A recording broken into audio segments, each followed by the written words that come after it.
بسم اللہ الرحمن الرحیم۔ ایاک نعبد و ایاک نستعین، اللہ تیری ہی عبادت کرتے ہیں اور تجھ سے ہی مدد مانگتے ہیں۔ ناظرین، آپ دیکھ رہے ہیں یوٹیوب، میں ہوں حافظ ماجد میلاد۔ ایک دفعہ پھر آپ کی خدمت میں حاضر ہوں۔ چند اہم خبروں کے ساتھ کچھ باتیں جو ہیں آپ کے ساتھ شیئر کرنا بہت زیادہ ضروری ہیں۔ ناظرین، اوریہ مقبول جان صاحب پاکستان کی صحافت کے مایہ ناز ترین شخصیت،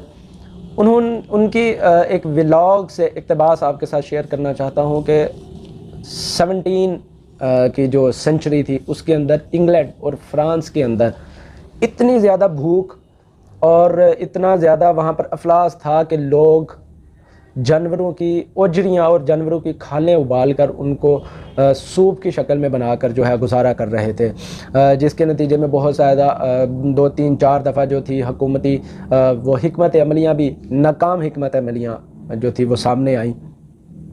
کہ جن کے ذریعے سے غربت جو ہے اس کا خاتمہ کیا جا سکے، لیکن یہ جو زور تھا وہ مسلسل بڑھ رہا تھا۔ وہاں پر جو انگلینڈ کے اندر جو فوجی تھے وہ کیا کرتے تھے کہ نوجوانوں کو، لوگوں کو، بچوں کو زبردستی اٹھا کر لے جاتے اور ان سے روڈ بنواتے، روڈ پر کام کرواتے، پھر ان کو اس کی اجرت تک نہ دیتے۔ ظلم کی انتہا یہ ہوتی کہ اگر کوئی شخص اپنا حق مانگتا تو اس پر دوبارہ سے جبر کیا جاتا، اس کو کھانا دینے کی بجائے پتھر اس کے پیٹ پر باندھ کر اس سے جبراً دوبارہ مسلسل کام کروایا جاتا انٹل کہ اس کی ڈیتھ ہو جاتی۔ پھر 1760 کی بات ہے کہ جو فرانس کی ملکہ تھی اس سے سوال کیا گیا کہ لوگ جو ہیں ان کو روٹی کھانے کے لیے میسر نہیں ہے،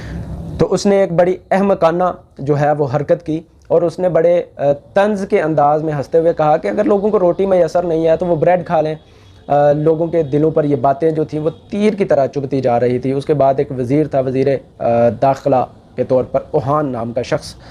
جس نے بیان دیا بڑے طنز کے ساتھ کہ یہ جو گھاس پھوس اگی ہوئی ہے تو لوگ یہ کیوں نہیں کھاتے۔ تو پھر کیا ہوا کہ جب فرانس کے اندر 17 کی سنچری میں انقلاب آیا تو پھر لوگوں نے کیا کیا کہ پوری عوام باہر نکلی، پھر لوگوں نے ہر اس افسر کو پکڑا اور اس کی گردن اتار دی جس نے ان کے بارے میں مذاق کیا تھا، طنز کیا تھا، تمسخر اڑانے کی کوشش کی تھی۔ پھر جب ملکہ کو اس کے گھر سے گھسیٹ کر باہر نکالا گیا تو ملکہ نے بہت زیادہ کوشش کی کہنے کی کہ جی میں تو مذاق کر رہی تھی، میرا یہ کہنے کا مطلب نہیں تھا، فلاں فلاں، اس نے بڑی کوشش کی ہاتھ پاؤں مارنے کی، لیکن لوگوں نے اس کو اس کے گھر سے گھسیٹ کر باہر نکالا اور لا کر اس کو سر اس کا قلم کر دیا۔ اس کے بعد جو اوہان نامی جو شخص تھا اس کو پکڑ کر باہر لے کر آئے، اس کے منہ میں گھاس ڈالے گی، اس نے بھی بڑے جو تھے وہ جتن کیے، لیکن آخرکار اس کا بھی سر تن سے جدا کر دیا گیا۔ تو ناظرین، یہ ساری بات بتانے کا مقصد یہ ہے کہ آج کل پاکستان کی سیاست میں بھی کچھ یہی طرز عمل اختیار کیا جا رہا ہے۔ مریم اورنگزیب صاحب کو دیکھ لیں، مریم نواز صاحبہ کو دیکھ لیں، فرعونیت کی بھی ایک انتہا ہوتی ہے۔ اس کے بعد رانا ثناء اللہ صاحب کو دیکھ لیں، ایسی بڑکیں، اس طرح کے بیانات، عوام کا تمسخر اڑانا اور اپنے حریف کے بارے میں اس طرح کے جملے کسنا کہ جن سے عوام جو ہے وہ اشتعال انگیزی کی طرف جائے۔ تو آپ نے دیکھا ہوگا کہ جمعۃ المبارک کی نماز کے بعد تو ویسے ہی پورے پاکستان کے اندر جو ہے وہ اس طرح کا سما ہے کہ لوگ جگہ جگہ پر نکلے ہوئے ہیں اور اپنا احتجاج ریکارڈ کروا رہے ہیں، جس کے نتیجے میں لوگوں پر شیلنگ بھی ہو رہی ہے اور لوگ جو ہیں کسی صورت مارنے کے لیے تیار نہیں ہیں۔ جبکہ کل رات کی سچویشن، جس وجہ سے میں نے آپ کو یہ واقعہ جو ہے وہ سنانا چاہا، کل رات کی سچویشن یہ تھی کہ پشاور میں کور کمانڈر کے گھر تک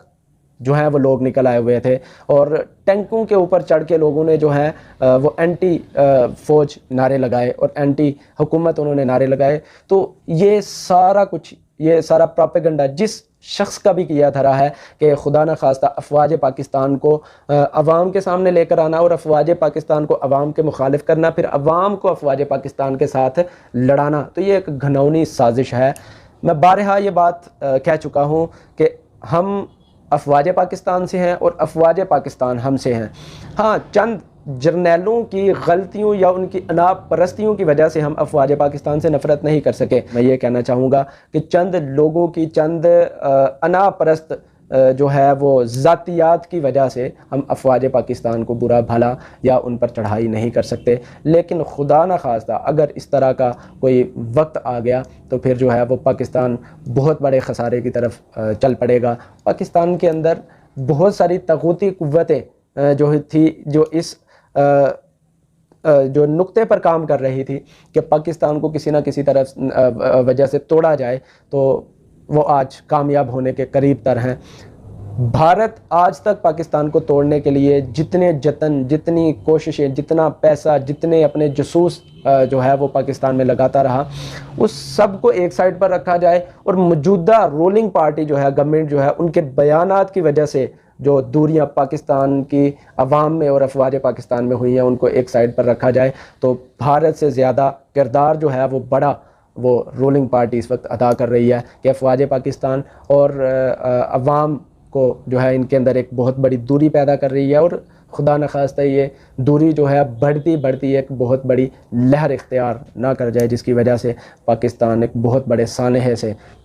خدا نخواستہ دو چار ہونے کے قریب پہنچ جائے۔ میری دعا ہے کہ اللہ تعالیٰ پاکستان کو ہمیشہ قائم و دائم رہے، اس کو خوشحال رکھے، اس کو ہنستا بستا رکھے، اور میری پاکستان کے تمام سٹیک ہولڈر سے گزارش ہے کہ خدا را پاکستان کو کسی ایک خاندان کی ضد اور انا کی بھینٹ نہ چڑھنے دیں، بلکہ پاکستان کے اندر 22 کروڑ عوام کا فیصلہ سنیں کہ 22 کروڑ عوام کیا کہنا چاہتے ہیں۔ اگر پھر بھی ان کی حق تلفی کی گئی تو پھر سوال ہر شخص پوچھے گا،